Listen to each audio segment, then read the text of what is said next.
Before off-campus begins with their questions, we've been requested by some audience members that they wanted to ask some questions to you guys. So we were wondering if you would be comfortable, if time permits, after both off-campus dons and GLOW have asked their questions. There's, Our VPO, oh, sorry, go ahead. Yeah, it's just that I have a commitment. I have a presentation at 2:30, so like the team can stay, but it's just that if there's any questions directed to the VPOF, I don't know if that would be an issue because like my teammates know my platform and everything pretty well, so I wouldn't mind them answering on my behalf if that's okay with the audience and you guys as well. Yeah. All right. Perfect. All right.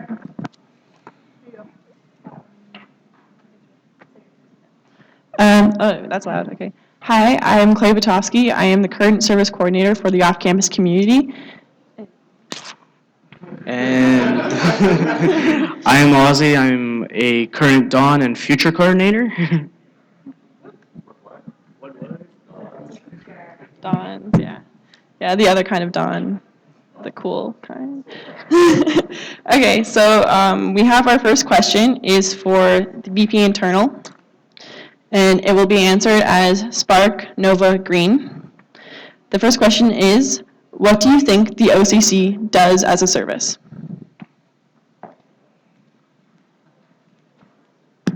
Thanks for the question, Chloe. So I think OCC currently does a few things for students as a service. Firstly, we all know OCC does programming during orientation week for us off-campus students.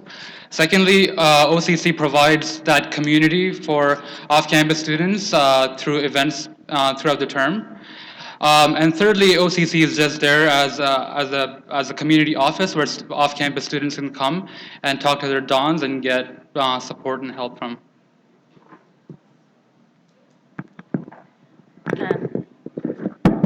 So I think OCC is a really important service, again, for off-campus students, and it was touched on briefly, but especially in orientation, this is really, really important. So I've been really involved with orientation in the past. I was FOC for my faculty 2 years ago, and especially when you're looking at things like central registration, you can see when OCC becomes really important, because for all the other students who come in, they have like pamphlets about the residents, they have like events that are going on, and OCC really provides that missing piece for off-campus students. And especially when you have events like Playfair that are going on in the first week, that's when OCC really does come in and builds that kind of community atmosphere.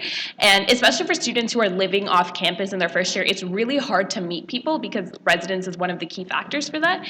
And OCC is really important in facilitating that network and growth. So it's really, really important for first year students who live off campus.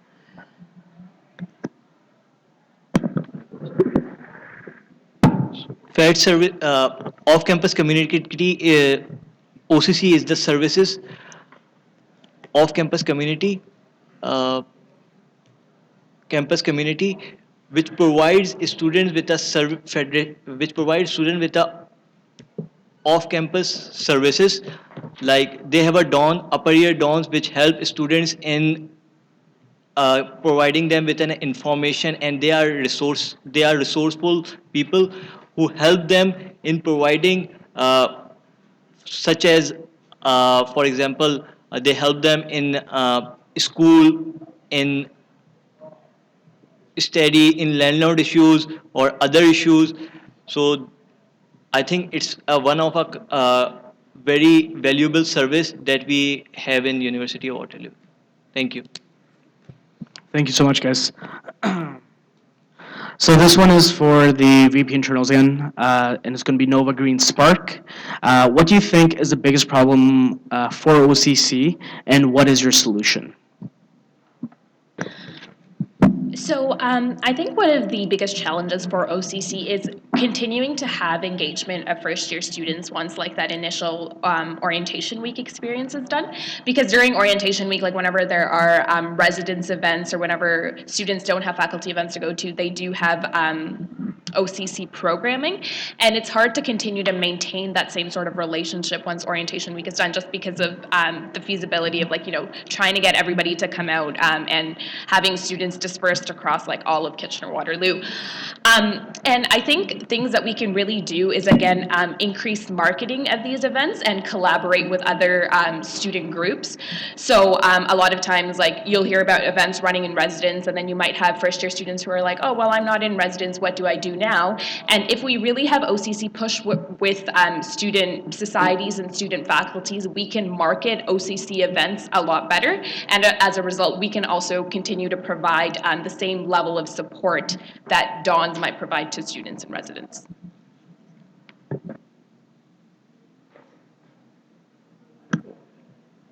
Yeah. So in my opinion, marketing is the one of the issue which OCC is having. There should be a better way of marketing so that first year students are better aware of that they have a OCC on their behalf to deal with the situations such as they have issues with their landlords, or they have issues with their studies or something else, so that they could have a better way of managing the situation with the help of OCC DONS. Thank you. So I think one of the major issues, I've talked to a lot of the DONs and the coordinators, and one big issue that keeps getting brought up is support for OCC during orientation week. Many DONs and coordinators have expressed concern that they're not supported enough during O week.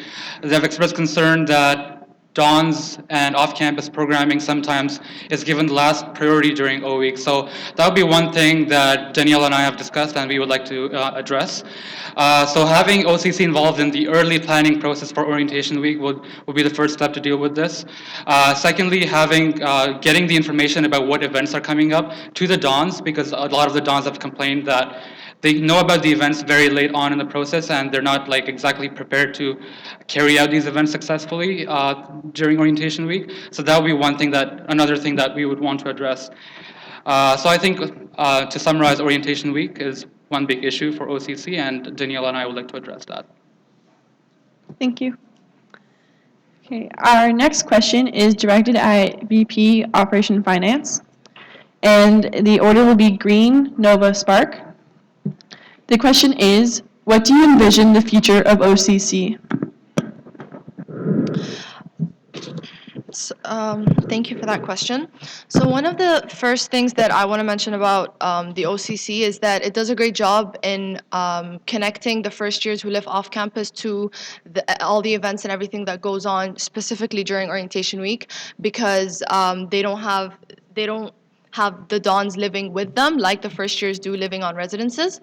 So what I envision and what I hope that all my team and I can accomplish if we do get elected is to make sure that the different services that the off-campus community offers and all the different volunteering positions, everything basically about the off-campus community, to be more exposed, to make sure that every single person in the university is aware of that. And we can do that by many ways. Again, like every other service, we can do it through specific procedures and strategies of marketing, through the websites, through Feds Connect, through maybe specific events as well. And yeah, thank you for that question. So in terms of what I feel the future of OCC would look like, I think that it really falls under two sides. The first is moving into that more online kind of community action. We know students are really online, and we need to start to try to build that community, so it doesn't matter if you're a first year in residence on campus or if you're a first year living at home, you're still getting the same level of support. And the other way we really can do that is improving the coordination and the communication and off-campus community's involvement with residence life. Luke's experience as a Don, the number of times he's told us exciting stories about his first-year students and what they're doing and how they're evolving as people, this is something that is extremely important. And I think that off-campus community fills that role for off-campus students, and we really just need to support that and provide the opportunity for off-campus Dons to learn more about what programming is going on in Res Life, finding ways that off-campus students can participate in Res Life programming, because it shouldn't, just because you live in UWP doesn't mean you can't go to V1 and go and join in their programming, but off-campus students aren't really provided the same option. So being able to look at ways to create less of a on-campus versus off-campus, and really just any students on campus or off-campus can have access to the same programming and the same services.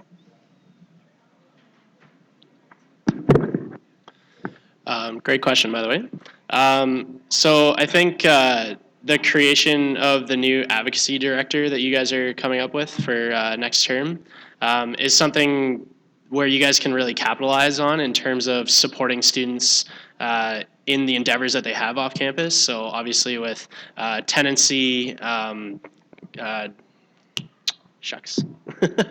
public transit, all those different things. These are areas that you guys with that new advocacy director can be working with the VP Ed and with the Advocacy Council in order to work towards that. A second side to it as well is something that is really close to my heart is the whole idea of the Waterloo community and school pride and school spirit.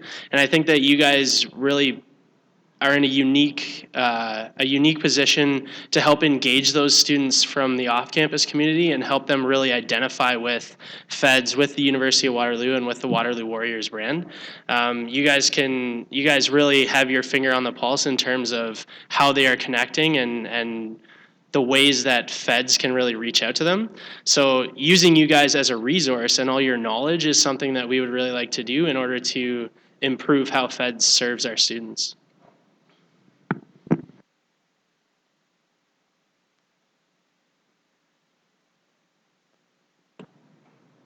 All right. Thank you so much for the answers, guys. And this one is for the presidents. So it's going to be Spark, Green, Nova. Our service only has direct access to off-campus students who come to orientation week. This is a huge impediment for our general awareness. Do you have a solution to this issue that is not more on-campus visibility? Just to clarify, could you just repeat the question again? Sure. So basically, off-campus first-year students who show up to orientation week, that's the only people who we have access to. The ones who don't show up to O week, we don't have any access to them. So what's your solution to this issue that does not involve on-campus visibility? Okay, so great question. So I think sort of a first start would be to improve that relationship with orientation, and if we can bring more students out to orientation for off-campus the community, then I think that would definitely sort of help this issue right from the start. So I think Maz addressed it earlier that we're definitely talking about that and trying to create an open communication channel between OCC and the orientation community. So that's definitely a good start. I think, again, working with the VP Education portfolio throughout the term to actually work on connecting with students in the community and really bringing Waterloo University to the community of Waterloo itself and KW area. So I think definitely working with students in the community and bringing them closer ties to the campus would definitely help this issue. And I think that if we have those events and those activities throughout the term and not just within orientation week, then there will be more of an awareness that OCC exists and that students off campus can come to you guys at any time. And I definitely want to work towards this relationship. Thank you. To start off, I feel like OCC is a very valuable service because I lived off campus in my first year. And basically, I was jealous of people who lived on campus because they had so many events and so many things going on for them, whereas we kind of didn't. So I feel like we should improve the the relationship with the orientation committee to include off-campus dons, so that students have that access. And to answer your question, yes, you should be allowed to contact the students that do not show up to O Week, because whether they like it or not, you are a very valuable resource to them. And we just got to market it in a better way. So even if they don't show up to O Week, they should be contacted, or at least we should assign off-campus dons to them. Thank you. Hi, thank you for that question. So the long-term solution is to work towards getting an actual members list. As an organization, Feds doesn't know who all the students are that are a member of it. And I think long-term working towards having that will mean we'll actually have a member list of who's off campus, so we can give you that direct access to the students. But until we can get that, because it's going to take a lot of work, since it doesn't exist currently and it hasn't really come up, is one of the things we want to focus on is improving Fed's two-way communication. So using social media, meeting students at the platforms they're already at, and getting that engagement going online. And that will help you guys, because you can jump in on that and communicate with the students through that online means. Further, kind of our work towards trying to introduce filters and other mechanisms into the event calendar will really allow the off-campus students to find the events that are tailored to them that you guys are offering. So they can go online quickly, filter that they want, a Tuesday night off-campus event, and find out when they're happening. So those are the two strategies. Long-term is getting that members list so you have that direct access, but until we can get that, it's pumping up our online interactions and giving filters on the event calendar. Thank you.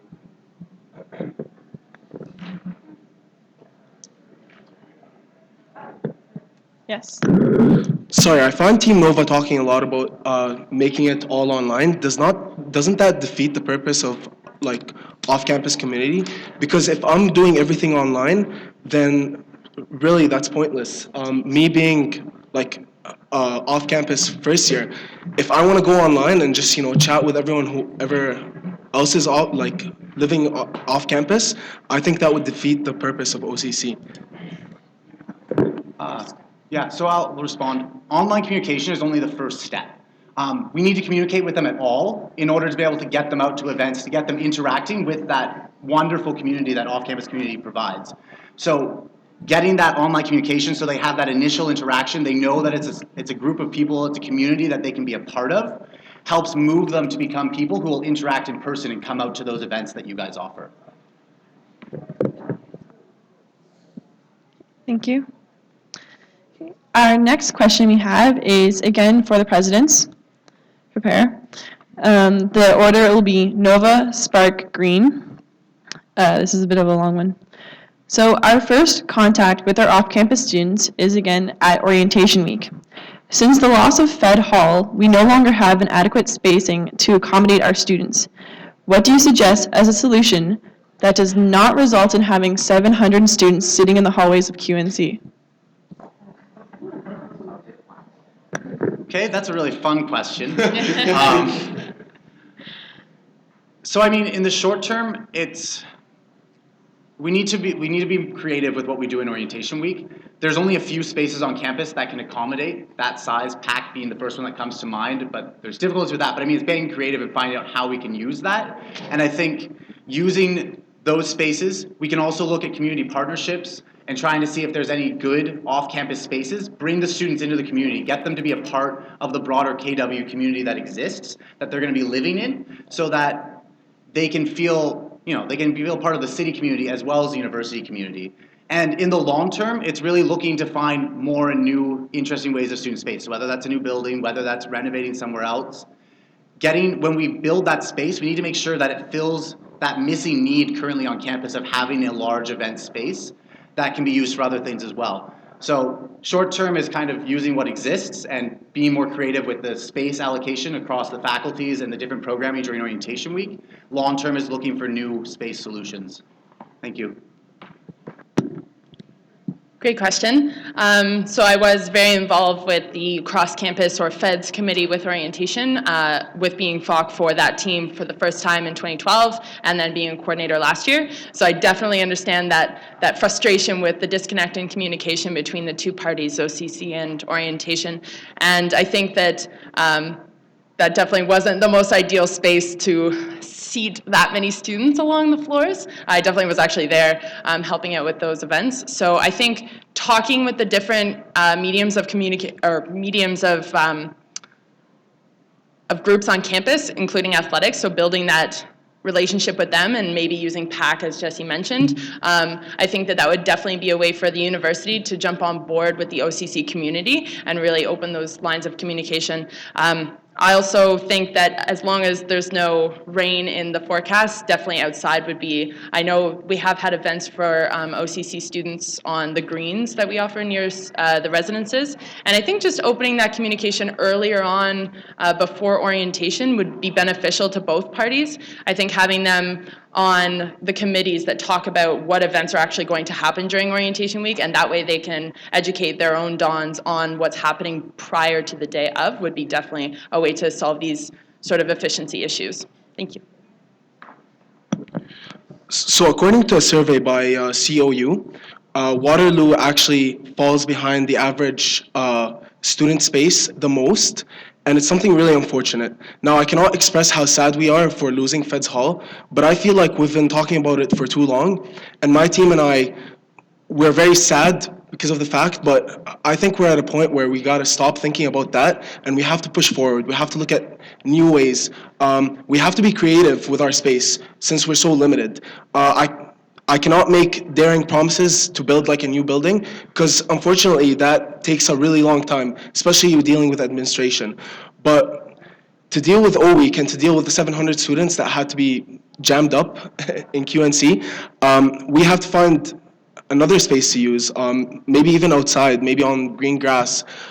So we have to be creative with the space we have currently, and we just have to move forward and try to find better ways to allocate student space. Thank you. Thank you for your answers. We'd just like to put in one little note on that you can think of for a later time in your own platforms. Many green space is already booked up by the faculties. For example, BMH, though nothing is done on the Monday, is completely booked up by AHS. But it's a very pretty space. Well, thanks so much for your answers. And this is for the VP Eds, so just be ready here. So it's going to be Green, Nova, Spark. There are many evening programmings for academic support for in-residence students, on-residence. What kind of support programs do you propose to have for our off-campus first years?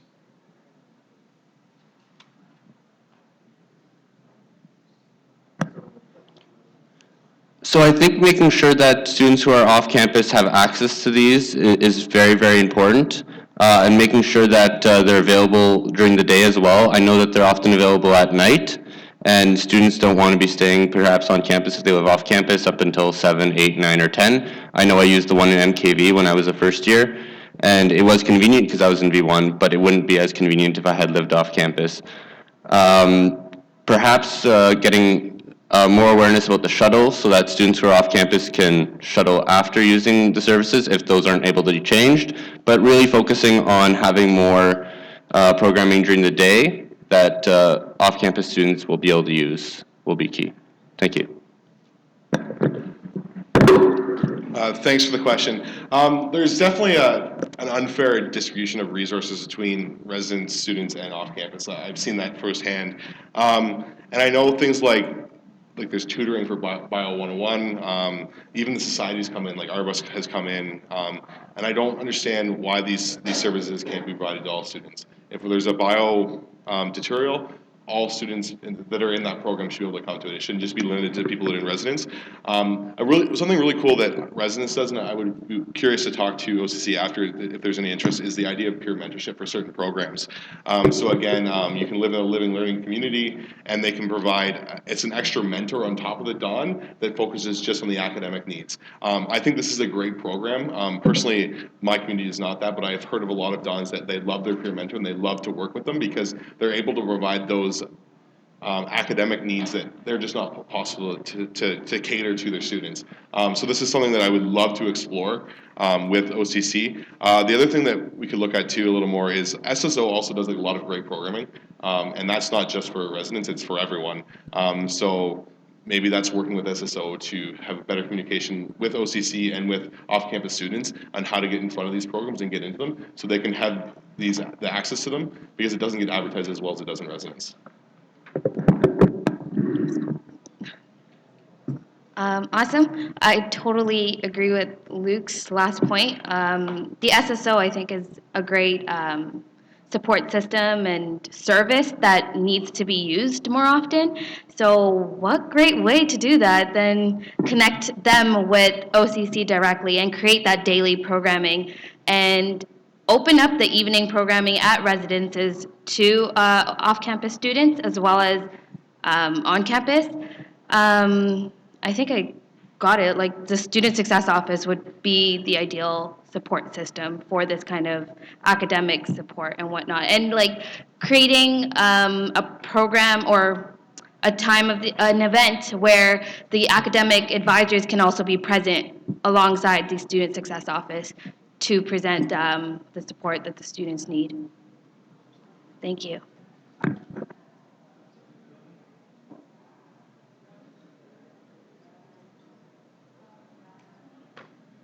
Well, yeah, thank you very much for all of your answers. It's been very insightful for us. Up next, we have Glow to come in for their answers as well.